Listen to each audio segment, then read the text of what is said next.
Assalamualaikum warahmatullahi wabarakatuh. Salam sejahtera untuk kita semua. Saya, Dr. Meiti Ardiana, spesialis jantung dan pembuluh darah konsultan dari Divisi Prevensi dan Rehabilitasi Kedokteran Kardiovaskular, Rumah Sakit Dr. Sutomo, Surabaya. Saat ini saya akan membahas tentang Clinical Breakthrough Evidence and Real World Impact of EECP. Dalam praktik klinis sehari-hari, kita sering menghadapi dilema yang cukup menantang. Pasien dengan angina refraktor yang sudah menjalani PCI atau CABG seringkali masih datang ke klinik dengan keluhan nyeri dada persisten dan kualitas hidup yang sangat buruk. Meskipun telah menjalani prosedur revaskularisasi secara optimal, masih banyak pasien yang mengalami gejala yang dapat membatasi aktivitas sehari-hari. Pertanyaan yang sering muncul adalah, apa pilihan terapi kita ketika revaskularisasi tidak lagi memungkinkan atau sudah tidak efektif? Pasien-pasien ini sudah mendapatkan terapi medis optimal namun tetap mendapatkan gejala. Sebagai dokter, kita merasa perlu mencari alternatif terapi yang aman dan efektif. Inilah mengapa EECP menjadi sangat relevan dalam konteks klinis. Terapi ini menawarkan solusi non-invasif untuk pasien yang sebelumnya memiliki pilihan yang terbatas. Marilah kita lihat bagaimana peran dari EECP untuk menjadi jawaban untuk permasalahan ini. EECP adalah terapi mekanik yang bertujuan untuk meningkatkan perfusi koroner dan menurunkan beban kerja jantung secara simultan. Mekanisme dari EECP yaitu melalui inflasi dan deflasi manset pneumatik secara berurutan pada tungkai bawah pasien. Proses ini disinkronkan dengan siklus jantung, tepatnya saat fase diastol dan sistol. Sinkronisasi ini sangat penting untuk memastikan timing yang tepat untuk efek hemodinamik secara optimal. EECP juga telah mendapat persetujuan FDA sejak tahun 1995 untuk penanganan angina stabil kronis. Ini menunjukkan bahwa terapi EECP bukan hal yang baru, tetapi telah melalui evaluasi keamanan dan efikasi yang ketat. Penelitian oleh Subramaniam dan kawan-kawan tahun 2016 yang dipublikasikan di Journal of Clinical and Diagnostic Research menunjukkan efek positif EECP terhadap tekanan darah aorta, kekakuan arteri, dan juga fraksi ejeksi. Berdasarkan pedoman terkini dari AHA atau ACC dan ESC, EECP memiliki dua indikasi utama yang perlu kita pahami. Indikasi pertama adalah angina refraktor kelas 3-4 menurut klasifikasi CCS yang persisten, meskipun sudah mendapat terapi medis secara optimal.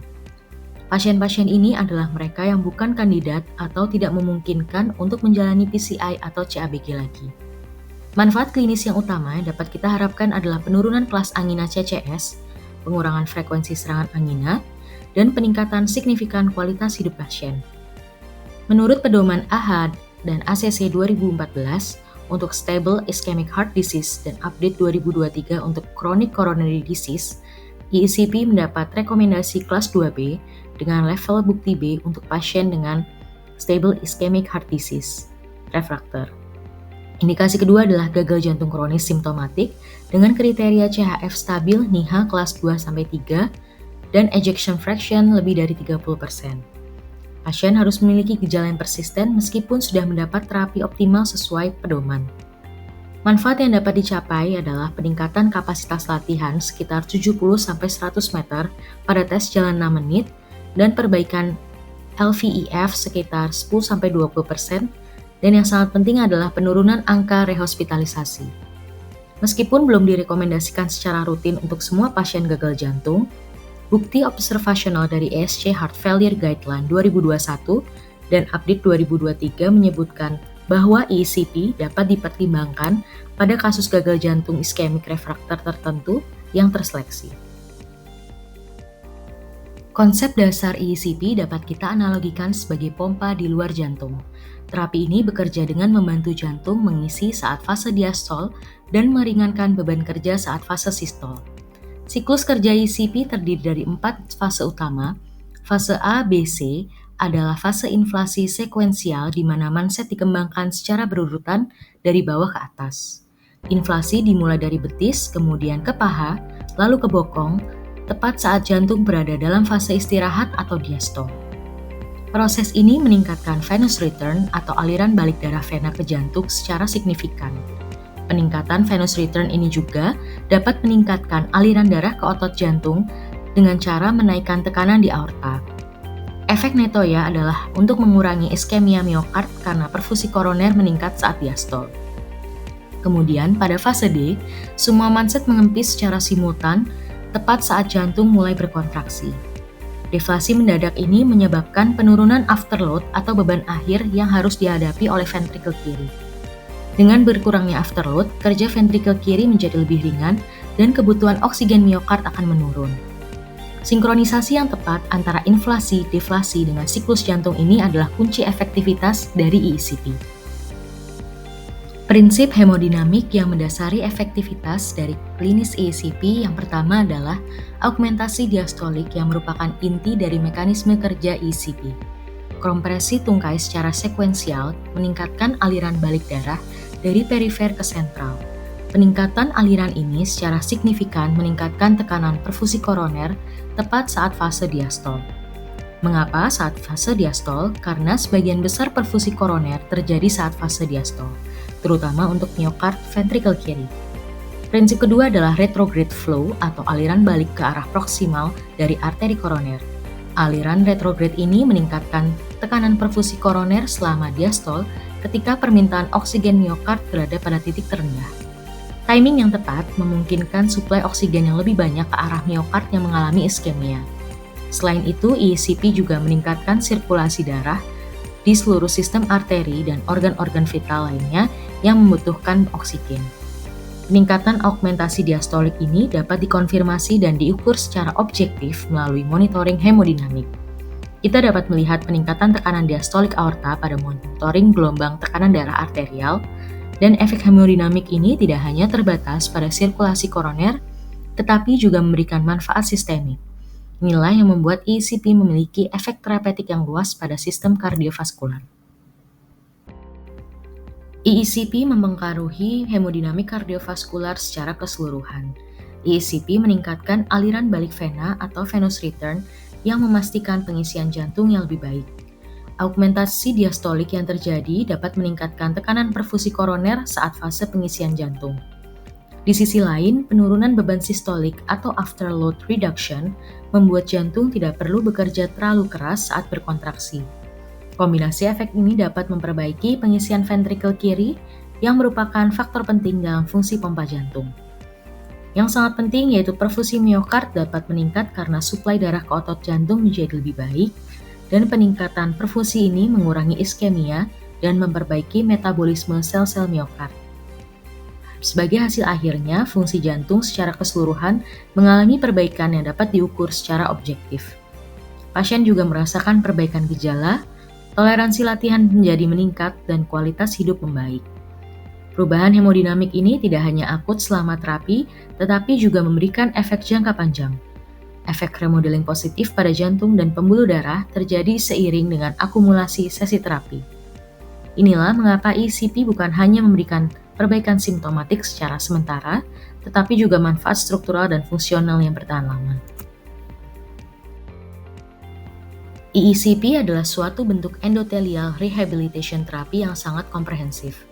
Konsep ini sangat penting karena disfungsi endotel adalah inti dari patogenesis penyakit kardiovaskular. Terapi ini bekerja pada level sel dan molekuler untuk memperbaiki fungsi lapisan dalam pembuluh darah kita. Perbaikan fungsi endotel ini menjadi kunci mengapa efek terapeutik ECP dapat bertahan berbulan-bulan pasca terapi. Endotel yang sehat akan memproduksi berbagai substansi vasoaktif yang penting untuk homeostasis vaskular. Dengan memperbaiki fungsi endotel, ECP akan memperbaiki kesehatan sistem pembuluh darah secara menyeluruh. ECP mempengaruhi fungsi endotel dan modulasi vaskular. Mekanisme pertama yaitu angiogenesis dan perkembangan kolateral yang sering disebut sebagai bypass alami. Peningkatan shear stress atau gaya geser pada dinding pembuluh darah juga dapat memicu sekresi vaskular endothelial growth factor atau VGEF. VGEF adalah growth factor yang sangat poten dalam merangsang pembentukan pembuluh darah kolateral baru. Pembentukan kolateral ini sangat penting untuk menciptakan jalur alternatif untuk aliran darah ke miokard yang iskemik. Studi juga menunjukkan bahwa pembentukan kolateral adalah prediktor kuat untuk pengurangan risiko kardiovaskular jangka panjang. Mekanisme kedua adalah peningkatan shear stress yang memicu sekresi nitric oxide yang merupakan vasodilator endogen yang paling penting. Peningkatan nitric oxide menyebabkan vasodilatasi sistemik yang menurunkan resistensi vaskular perifer. Efek dari vasodilatasi ini akan menurunkan kekakuan arteri yang merupakan marker penting untuk penuaan vaskular dan risiko kardiovaskular. Mekanisme ketiga adalah efek antiinflamasi yang ditunjukkan dengan penurunan marker inflamasi seperti HSCRP dan TNF-alfa. Penurunan inflamasi sistemik ini memberikan manfaat jangka panjang untuk mencegah progresi dari aterosklerosis. Kombinasi dari efek angiogenesis, vasodilatasi, dan antiinflamasi ini dapat mengurangi risiko kardiovaskular secara menyeluruh. Perubahan spesifik berbagai parameter biomarker yang terjadi saat terapi ACP yaitu yang pertama adalah nitric oxide atau NO yang mengalami peningkatan bioavailabilitas melalui aktivasi enzim enos. Peningkatan NO ini memberikan efek vasodilatasi, antiinflamasi, dan antitrombotik yang sangat penting. Parameter kedua adalah endothelin 1 atau ET1 yang merupakan vasokonstriktor kuat, mengalami penurunan ekspresi dan kadar plasma. Penurunan ET1 ini mengurangi vasokonstriktor dan afterload sehingga akan mengurangi beban kerja dari jantung. Parameter ketiga adalah ATMA atau asymmetric dimethylarginine yang merupakan inhibitor endogen dari produksi NO. ECP juga menurunkan kadar plasma ATMA melalui aktivasi enzim DDAH sehingga produksi NO akan meningkat. Parameter keempat adalah flow mediated dilation atau FMD yang merupakan ukuran fungsi endotel dan menunjukkan peningkatan respon dari vasodilatasi. Peningkatan FMD adalah indikator objektif dari perbaikan fungsi endotel yang dapat diukur dengan ultrasonografi. Parameter kelima adalah adaptasi vaskular, berupa peningkatan angiogenesis atau pembentukan pembuluh darah baru dan remodeling dari kolateral. Perubahan adaptif ini memperbaiki perfusi miokard dan mengurangi gejala angina secara bertahap dan bertahan lama. Mekanisme dan dampak klinis terapi ECP dapat dilihat pada tabel. Yang pertama yaitu dari efek hemodinamik yang berupa augmentasi diastolik dan peningkatan shear stress pada pembuluh darah. Efek ini menghasilkan peningkatan perfusi miokard dan perbaikan fungsi jantung secara keseluruhan. Studi hemodinamik dan perfusi menunjukkan peningkatan coronary flow reserve dan pengurangan gejala iskemia yang signifikan. Kategori kedua adalah perbaikan fungsi endotel melalui peningkatan sekresi nitric oxide dan perbaikan flow mediated dilation. Efek ini juga menurunkan kekakuan arteri yang merupakan marker penting dalam kesehatan vaskular. Dampak klinisnya adalah akan menormalisasi tekanan darah, penurunan gejala angina, dan peningkatan sirkulasi perifer. Uji klinis menunjukkan peningkatan FMD 25 hingga 30% setelah 35 sesi ECP standar. Kategori ketiga adalah angiogenesis melalui peningkatan ekspresi VEGF yang merupakan growth factor utama untuk pembentukan pembuluh darah. Efek ini menghasilkan pertumbuhan kolateral atau bypass alami yang memberikan jalur alternatif untuk perfusi miokard. Studi menunjukkan peningkatan VEGF plasma dan pembentukan kolateral pada pasien CAD refraktor. Kategori keempat adalah efek antiinflamasi dan anti-stres oksidatif yang ditunjukkan dengan penurunan sitokin proinflamasi seperti TNF-alfa dan CRP. ECP dapat meningkatkan perfusi dan fungsi jantung dengan cara menurunkan afterload sehingga mengurangi beban kerja jantung dan menurunkan konsumsi oksigen dari miokard jantung. Penurunan beban kerja ini dapat memungkinkan jantung bekerja lebih efisien dan membuka kolateral sehingga mengurangi iskemia pada miokard. Pada efek perifer, ACP juga meningkatkan shear stress pada dinding pembuluh darah yang memicu pelepasan dari nitric oxide. Peningkatan nitric oxide menyebabkan peradangan berkurang dan penurunan endothelin 1 yang merupakan vasokonstriktor kuat. Hasil akhir dari kedua jalur ini adalah pembentukan kolateral baru atau bypass alami dan peningkatan perfusi ke seluruh tubuh termasuk jantung. Berikutnya kita akan membahas bagaimana ECP secara nyata meningkatkan perfusi dan fungsi jantung berdasarkan data penelitian terkini. Kita akan melihat hasil dari berbagai studi Randomized Controlled Trial atau RCT yang telah dipublikasikan. Bukti-bukti ini menunjukkan bahwa efek teoritis yang sudah kita bahas benar-benar terwujud dalam outcome klinis yang terukur. Data-data ini bukan hanya dari single center studies, tetapi dari berbagai pusat di berbagai negara. Konsistensi hasil dari berbagai studi memberikan keyakinan akan efektivitas dari ECP. Tabel ini menampilkan 3 studi RCT terbaru tentang ECP pada gagal jantung yang dipublikasikan dari tahun 2024 hingga 2025. Studi pertama adalah ECP in heart failure yang merupakan RCT open label dengan kontrol placebo selama 36 bulan. Studi oleh Lishuta, AS, dan kawan-kawan dipublikasikan di Journal of Cardiovascular Developmental Disease tahun 2025 ini sangat penting. Populasinya adalah pasien gagal jantung iskemik stabil dengan ejection fraction antara 30-45%. Outcome utama yang dievaluasi adalah LVEF, VO2 peak, angka rehospitalisasi, dan survival atau kelangsungan hidup. Hasilnya sangat cukup signifikan dan menggembirakan dengan perbaikan ejection fraction sebesar 10-20% yang merupakan peningkatan klinis secara signifikan. Kapasitas latihan meningkat ditunjukkan dengan peningkatan VO2 peak yang merupakan gold standar pengukuran kapasitas fungsional. Biomarker BNP dan NT-proBNP mengalami penurunan yang menunjukkan perbaikan beban volume dan fungsi jantung. Yang sangat penting, angka rehospitalisasi menurun selama periode follow-up 3 tahun. Studi kedua adalah oleh Hou DKK tahun 2025 di Frontiers in Cardiovascular Medicine yang merupakan RCT open label. Populasi studinya adalah gagal jantung iskemik NIHA kelas 2 dan 3 yang masih simptomatik. Outcome menunjukkan ECP meningkatkan ejection fraction, menurunkan BNP, dan memperbaiki kualitas hidup berdasarkan skor SF36 dan DASI. Studi ketiga oleh Zhang dan kawan-kawan pada tahun 2024 yang membandingkan ECP dengan ESRT versus kontrol. Fokusnya pada pasien arteri koroner stabil dengan evaluasi FMD, diameter arteri, dan endotelin 1. Hasil menunjukkan ECP meningkatkan FMD sekitar 1,9% dan menurunkan IT1 dan meningkatkan aliran koroner dari perifer. Berikutnya adalah studi RCT ECP pada pasien dengan angina dan penyakit arteri koroner stabil. Studi pertama yang dilakukan oleh Fox dan kawan-kawan pada tahun 2024 merupakan RCT dengan sham controlled. Desain sham controlled ini sangat penting karena mengontrol efek placebo, meningkatkan validitas internal penelitian. Populasi adalah pasien dengan angina kronis stabil atau CAD dengan gejala persisten meskipun sudah diterapi secara medis.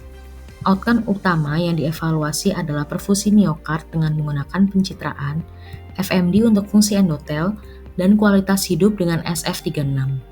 Hasil menunjukkan ECP memperbaiki fungsi endotel dan perfusi koroner secara objektif. Peningkatan skor kualitas hidup menunjukkan perbaikan yang dirasakan langsung oleh pasien. Studi kedua dilakukan oleh Chow pada tahun 2024, yaitu protokol RCT open label yang mengevaluasi CAD stabil yang non-refraktor dengan kombinasi ECP dan terapi medis standar. Hal ini berbeda dengan kebanyakan studi yang fokus pada angina refraktor. Outcome yang dievaluasi adalah waktu hingga terjadi iskemia pada stress test dan kapasitas latihan. Hasil preliminary menunjukkan kombinasi ECP dengan terapi medis memberikan tren peningkatan perfusi dan toleransi latihan. Studi ketiga yaitu Yang dan kawan-kawan tahun 2024 dengan populasi pasien gagal jantung dengan komorbid depresi atau insomnia yang sering diabaikan dalam penelitian. Outcome-nya mencakup HRQOL untuk quality of life, tekanan darah, dan gejala psikologis yang komprehensif. Hasil menunjukkan ECP meningkatkan kualitas tidur dan fungsi vaskular sistemik pada pasien dengan CHF yang dengan komorbid. Selanjutnya kita akan membahas terkait real-world evidence pada ECP. Berikut ini adalah perkembangan penelitian ECP yang dianalisis dengan bibliometrik. Grafik evolusi publikasi ECP memberikan perspektif historis yang sangat menarik tentang perkembangan penelitian ECP. Data dari Web of Science menunjukkan pola re-evolusioner publikasi tentang ECP selama 6 dekade terakhir. Kita dapat melihat peningkatan jumlah publikasi secara progresif dan akselerasi yang sangat signifikan sejak tahun 1998. Tahun 1998 adalah titik infleksi di mana terjadi lonjakan minat penelitian terhadap ECP. Hal ini berkolerasi dengan periode setelah FDA approval pada tahun 1995 dan akumulasi data klinis awal yang menjanjikan. Peningkatan publikasi ECP menunjukkan adanya peningkatan interest yang substansial dari komunitas penelitian internasional. Sebaliknya, minat penelitian terus meningkat hingga dekade 2020-an yang menunjukkan relevansi klinis yang berkelanjutan. Peningkatan publikasi juga menunjukkan bahwa ECP terus dieksplorasi untuk berbagai indikasi baru dan menunjukkan potensi luas ECP sebagai modalitas terapi yang terus berkembang.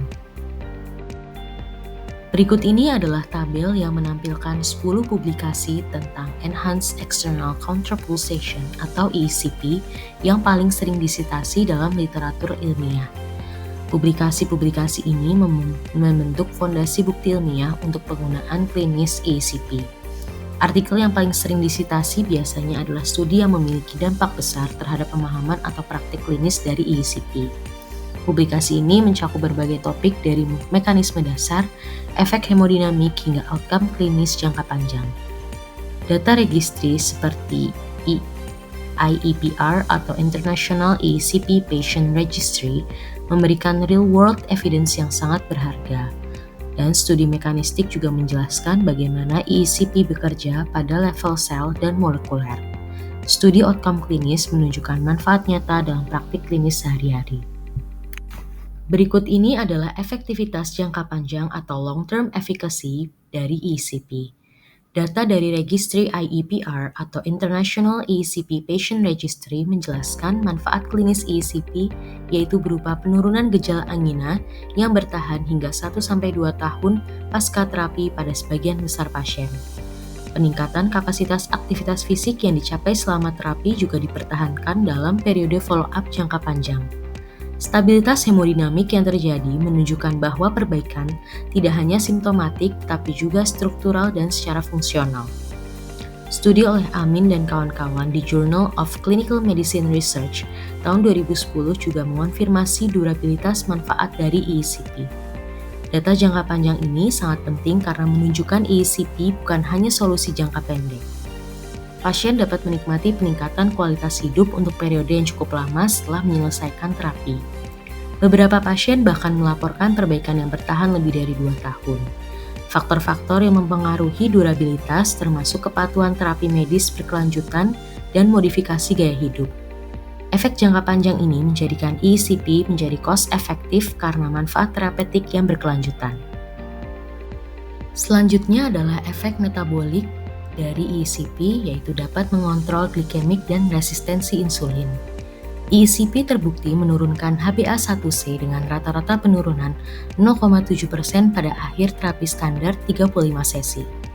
Penurunan HbA1c mencapai 1,04% dalam 2-4 minggu pasca terapi, menunjukkan efek berkelanjutan. Bahkan dalam periode 7-12 minggu pasca terapi, penurunan HbA1c masih sebesar 0,98% yang sangat signifikan secara klinis. ECP juga menurunkan glukosa puasa hingga 1,17 mmol per liter atau sekitar 21 mg per desiliter yang cukup substansial. Glukosa postprandial dan tekanan darah sistolik juga mengalami penurunan yang menunjukkan efek metabolik secara komprehensif. Marker inflamasi HSCRP yang sering meningkat pada diabetes dan sindrom metabolik juga akan menurun. Mekanisme perbaikan kontrol glikemik ini melibatkan peningkatan sensitivitas insulin yang dimediasi oleh peningkatan nitric oxide atau NO. NO meningkatkan uptake glukosa yang dimediasi insulin pada jaringan perifer, terutama pada otot skeletal. Hal ini menunjukkan bahwa ECP tidak hanya bermanfaat untuk jantung, tetapi juga memberikan manfaat metabolik secara sistemik. Berikut ini adalah perbaikan fungsi jantung dan vaskular dengan pemberian terapi ECP. Data yang ditampilkan di slide ini menunjukkan perbaikan pada fungsi jantung dan parameter vaskular. Pada pasien dengan tekanan darah sistolik yang normal, fraksi ejeksi atau EF akan meningkat dari 46,4% menjadi 50,1%. Peningkatan ini bermakna secara klinis terutama pada pasien dengan baseline IF yang borderline. Pada pasien dengan tekanan darah sistolik yang rendah, biasanya menunjukkan disfungsi ventrikel lebih berat. Dan di sini hasilnya IF meningkat dari 33,9% menjadi 45,7% yang merupakan peningkatan relatif sebesar 35%. Peningkatan IF sebesar ini dapat mengubah klasifikasi pasien dari severely reduced menjadi mid-range atau bahkan preserve. Manfaat vaskular dan hemodinamik juga sangat jelas terlihat pada kelompok tekanan darah sistolik rendah dengan disfungsi ventrikel kiri. EECP meningkatkan tekanan darah sistolik sentral dan perifer tanpa menyebabkan peningkatan kekakuan arteri. Hal ini penting karena peningkatan tekanan tanpa peningkatan kekakuan arteri menunjukkan perbaikan dari fungsi, bukan kompensasi maladaptif. Semua pasien dalam studi ini juga menunjukkan perbaikan minimal satu kelas fungsional, dan perbaikan kelas fungsional dapat berupa penurunan kelas angina CCS atau perbaikan kelas gagal jantung NIHA. Perbaikan fungsional ini sangat bermakna karena langsung berdampak pada aktivitas sehari-hari dan kualitas hidup pasien. Berikutnya adalah penurunan frekuensi angina pasca terapi EECP. Pada studi MAS EECP Trial memberikan bukti kuat tentang efektivitas EECP dalam mengurangi frekuensi serangan angina. Hasil studi menunjukkan pengurangan yang signifikan secara statistik dalam frekuensi episode angina pada pasien yang menjalani EECP. Durasi latihan pada stress test juga meningkat signifikan yang menunjukkan peningkatan kapasitas fungsional objektif. Mekanisme perbaikan ini adalah yaitu EECP meningkatkan aliran balik vena ke jantung yang memperbaiki preload. Augmentasi tekanan diastolik meningkatkan perfusi koroner saat fase diastol ketika sebagian besar aliran koroner terjadi. Perbaikan aliran darah ini menyuplai lebih banyak oksigen ke miokard jantung sehingga mengurangi iskemia. Dengan berkurangnya iskemia, threshold untuk terjadinya angina menjadi lebih tinggi sehingga pasien lebih toleran terhadap aktivitas dan mengurangi nyeri. Penggunaan nitrogliserin juga berkurang dari rata-rata 1,1 kali per hari menjadi hanya 0,2 kali per hari. Berkurangnya kebutuhan nitrogliserin adalah indikator objektif bahwa frekuensi dan severitas angina memang sangat berkurang. Berikutnya adalah perbaikan fungsi endotel dan perfusi miokard dengan pemberian EECP. Studi oleh Braid dan kawan-kawan menunjukkan EECP memiliki manfaat yang sangat baik untuk aliran darah arteri perifer yang diukur dengan flow mediated dilation atau FMD. EECP juga meningkatkan produksi agen vasoaktif, derivat endotel yang baik untuk regulasi tonus vaskular. Manfaat ini terlihat pada pasien dengan penyakit arteri koroner simptomatik yang merupakan populasi target utama dari EECP. Grafik yang ditampilkan menunjukkan perubahan absolut dari analisis repeated measures ANOVA dengan post-hoc Taki test. Gambar A menunjukkan perubahan diameter arteri brachialis pada FMD yang meningkat signifikan pasca EECP. Gambar B menunjukkan diameter arteri femoralis pada FMD juga meningkat dan menunjukkan efek sistemik, tidak hanya pada lokal.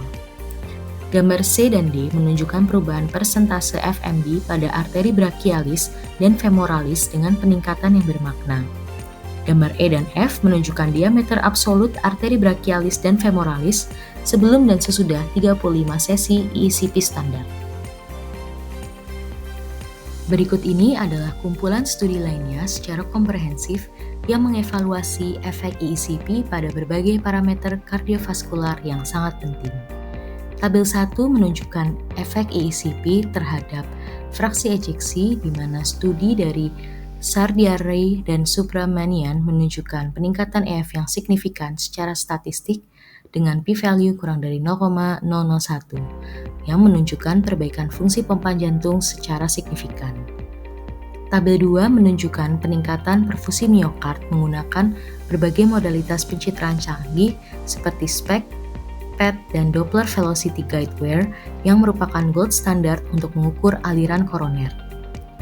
Tabel 3 menampilkan efek antiinflamasi EECP dengan peningkatan nitric oxide sebagai vasodilator dan penurunan endotelin 1, serta biomarker inflamasi lainnya yang signifikan secara statistik. Tabel 4 menunjukkan efek ECP pada tekanan darah sistolik dengan penurunan yang konsisten pada berbagai studi RCT dengan metodologi yang ketat. Data-data ini secara kolektif memberikan bukti kuat multidimensional bahwa ECP efektif memperbaiki fungsi jantung, perfusi miokard, memperbaiki fungsi endotel, dan parameter hemodinamik pada pasien penyakit jantung koroner dan gagal jantung. Berikutnya adalah perbaikan kualitas hidup atau Health Related Quality of Life atau HRQOL dengan pemberian ECP.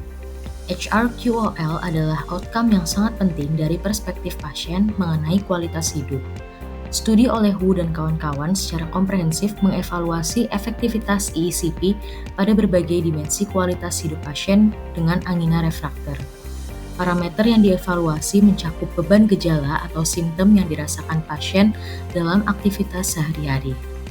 Profil medikasi juga dievaluasi untuk melihat apakah ada perubahan kebutuhan obat-obatan anti-angina. Kapasitas fisik diukur secara objektif untuk menilai peningkatan toleransi terhadap aktivitas fisik. Cardiac anxiety atau kecemasan terkait jantung juga dinilai karena aspek psikologis juga sangat penting pada pasien jantung. Health-related quality of life secara keseluruhan menggunakan instrumen standar seperti SF36 atau Seattle Angina Questionnaire. Hasil studi menunjukkan perbaikan signifikan pada semua dimensi yang dievaluasi setelah menyelesaikan terapi ECP. Beban gejala berkurang yang berarti pasien mengalami angina lebih jarang dan intensitasnya jauh lebih ringan. Kebutuhan medikasi anti-angina berkurang seiring dengan berkurangnya gejala. Kapasitas fisik meningkat memungkinkan pasien melakukan aktivitas yang sebelumnya mereka tidak mampu lakukan. Kecemasan terkait jantung menurun karena pasien merasa lebih percaya diri dan tidak takut terhadap serangan angina. Skor kualitas hidup secara keseluruhan meningkat secara bermakna yang sangat penting bagi pasien. Selanjutnya adalah analisis efisiensi biaya ECP. Beberapa studi telah mengevaluasi efisiensi biaya ECP dalam menurunkan biaya rawat inap jangka panjang. Periode evaluasi yang digunakan biasanya 6-12 bulan pasca perawatan untuk melihat efek jangka menengah. Studi Enhanced External Counterpulsation is cost-effective in reducing hospital costs in refractory angina patients menunjukkan hasil yang sangat baik. Analisis sistematis oleh Reza Poor dan kawan-kawan mengkompilasi bukti evaluasi ekonomi ECP untuk manajemen angina stabil kronis. Penemuan ini menunjukkan bahwa meskipun ada biaya upfront untuk terapi ECP, total biaya healthcare jangka menengah bisa menurun. Penurunan ini terutama dari berkurangnya kunjungan emergency department, rawat inap, dan prosedur berulang. Pasien yang menjalani ECP memiliki angka rehospitalisasi lebih rendah dalam 6-12 bulan secara follow-up. Berkurangnya konsumsi dari obat-obatan juga berkontribusi pada penghematan biaya dari perspektif pasien. Dari perspektif sistem kesehatan, ECP dapat mengurangi burden pada fasilitas akut yang sering overload. Selanjutnya adalah perbandingan efisiensi biaya ECP dibandingkan dengan revaskularisasi. Biaya revaskularisasi dengan percutaneous coronary intervention atau PCI berkisar sekitar $21.000 Amerika untuk prosedur tanpa komplikasi. Jika terjadi komplikasi, biaya dapat meningkat secara signifikan dengan prolonged hospitalization dan manajemen komplikasi. Biaya CABG atau coronary artery bypass grafting juga jauh lebih mahal dengan biaya operasi, ICU, dan rawat inap yang cukup panjang. ECP sebagai terapi outpatient memiliki biaya yang jauh lebih murah tanpa risiko komplikasi prosedural mayor. Yang sangat penting, studi menunjukkan penurunan signifikan dalam pemanfaatan layanan kesehatan pasca ECP. Penurunan ini mencakup berkurangnya kunjungan rawat inap dan emergency department visits yang biayanya sangat tinggi. Incremental Cost Effectiveness Ratio atau ICER untuk ECP adalah 18.643 pounds per Kelly berdasarkan studi di UK. Nilai ICER ini berada di bawah cost effective threshold yang ditetapkan oleh NICE di UK sebesar 20.000 hingga 30.000 pound per Kelly dan ini berarti ECP dianggap cost efektif atau value for money dalam sistem healthcare di UK. Dari perspektif health economics, ECP memberikan value yang baik dengan Kelly gain yang reasonable pada biaya yang acceptable. Kesimpulannya adalah ECP merupakan terapi non-invasif yang aman dan cost-efektif yang telah terbukti dalam berbagai analisis ekonomi kesehatan dari berbagai negara. Efektivitas ECP pada angina refraktor didukung oleh evidence level tinggi dari multiple randomized controlled trials.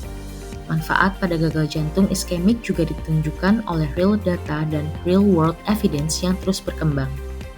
Mekanisme kerja dari ECP melalui augmentasi hemodinamik diastolik dan biomodulasi atau regenerasi dari endotel.